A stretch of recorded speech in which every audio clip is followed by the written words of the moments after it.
on a rainy and dreary day. I'm here at the district court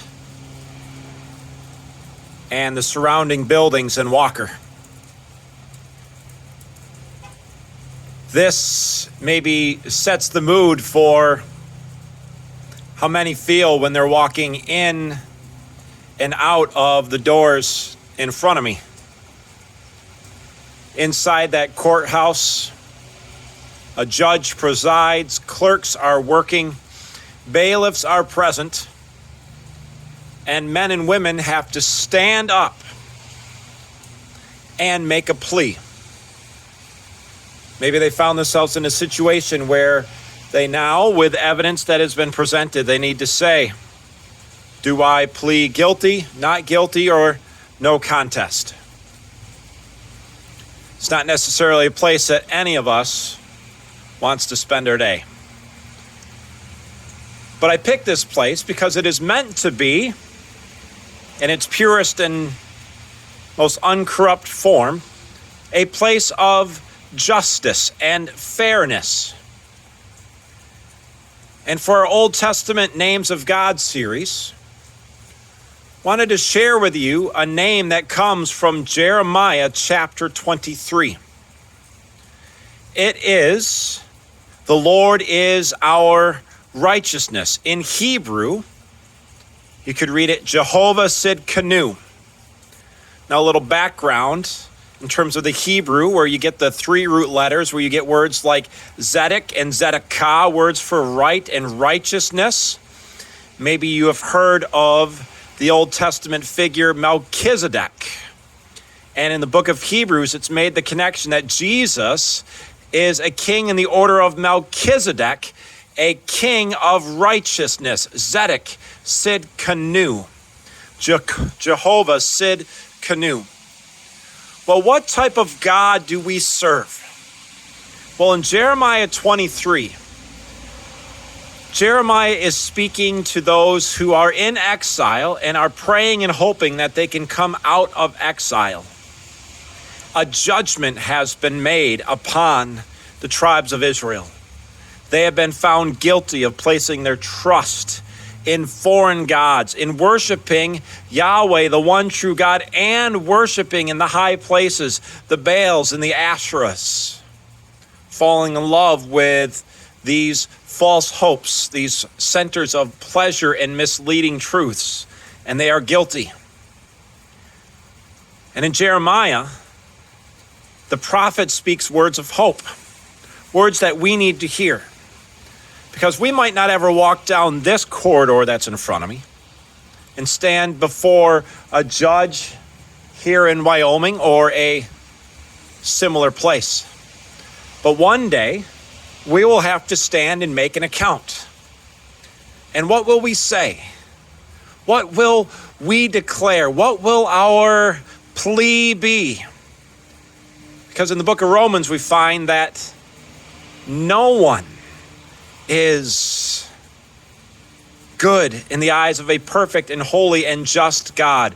We all are deficient. We are all sinners in need of forgiveness. Whether or not we deny or not, there is a guilty plea to be made. But when we make that plea, in whose name will we appeal? Well, Jeremiah 23, I want to read these words here.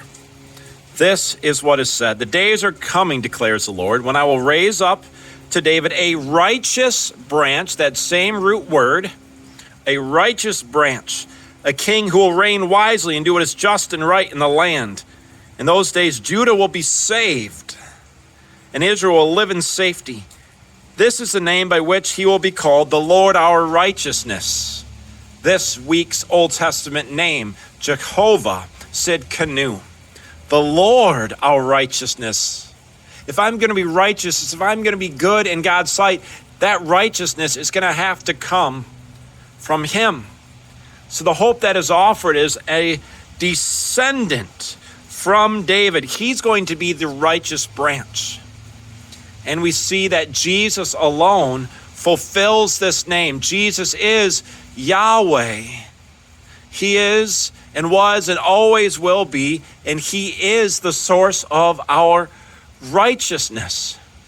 But let me read a little bit more from Jeremiah 23. So the days are coming, declares the Lord, when people will no longer say, as surely the Lord lives, who brought the Israelites out of Egypt. That was a common way we would read for the Israelites when they were living in the promised land. Who do you serve? I serve the Lord who brought us out of Egypt. Who would they teach about to the next generation? I serve the Lord who brought us up out of Egypt. But now this next generation that's going to follow Jeremiah's day is going to say, as surely as the Lord lives, who brought the descendants of Israel up out of the land of the north, out of exile. The one who redeemed them out of exile, the Lord is our righteousness. And the days are coming and have already come, where people will say, as surely as the Lord lives, Jesus is my righteousness, and he brought me out of a place where I was found guilty of a criminal offense. I've been found guilty of the sin that nobody will ever find out about it because I'm better at hiding or I've never been caught. Found guilty of lust or craving or lust of money. I've been found guilty of dishonoring, found guilty of love of money or misusing all of God's gifts. And the Lord, through Jesus, holds out a righteous branch and says, yes, you are guilty, but Jesus Christ, in his just and merciful nature, takes our place, takes our sentence if we're honest with God.